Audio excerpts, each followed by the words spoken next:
Okay, today we're talking about 5 mistakes that could potentially derail your career as a filmmaker. And we're not talking about the things that would get you canceled in normal culture and things like that, sexual harassment and all that stuff. Let's put that over there and assume you're never going to do any of those things. We're talking about things nuts and bolts wise, filmmaking wise. The first thing is being too difficult. If you are too difficult as a filmmaker and you're very tough to work with, eventually that catches on. I think there was a thing maybe in Hollywood, and you could look up stories of directors, like Tony Kaye, Troy Duffy, calling out names here of people that were difficult just to be difficult initially. And it was like, why? Why did they do that? And you look back in their career and they almost felt like they were entitled. And in certain cases, maybe they thought this is what you're supposed to do as, to kind of get attention. And that's a mistake. The bottom line is, as long as you make quality content, given the same amount of power and talent, the producer's always going to choose the person that's easier to work with. Another mistake I've seen people make is not handling the actors and the crew in the right way. And this is a little bit different than being just difficult in general. It's maybe shooting too long, changing the shot list. Maybe you're a director, just keep adding shots and you're going into overtime. And so that's the same thing as reflecting bad on the producer. The director doesn't want to do this. And so it's not even more of a difficult thing. It's just not being a professional. Maybe you're showing up late. Maybe you are just adding, again, shots to the shot list, or just overshooting things, or doing, not doing your job, stuff like that. And I think that is a mistake too. So I would just say number 2 would be really not behaving in a professional way. Number 3, not taking charge. This is an interesting thing. You could be the nicest person and take those 2 things that I just said, the being difficult and acting professional, and put those over on the side. You were the sweetest person in the world and you are professional.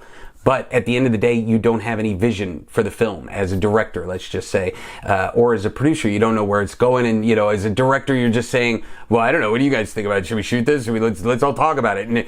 And people that are working on the film lack faith. Doesn't matter how good a person you are, how professional you're being. If you don't have a vision for the movie and a direction where you're going, people start to lose faith in you. You need to be the person leading that charge up the hill and kind of leading everybody into that promised land, so to speak.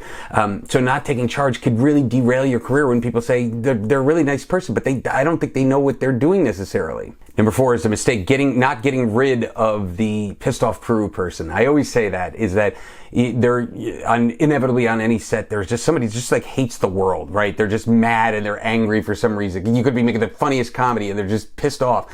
Get rid of that person, fire that person, because I've seen it happen on sets where that one person who's just complaining, this shoot sucks or whatever, started to almost like the worm in an apple. The worm eats a little bit of an apple and it just destroys the whole apple. And that's the way it was. Somebody in the wardrobe department is talking trash about the director. If you can find those people, weed them out really quickly, because that could derail your film very fast. And number 5 is extremely important, not hiring professionals. It could be a huge mistake. If it's one person, that's what's scary somewhat about film. It's that one person could be off, meaning say your sound recordist.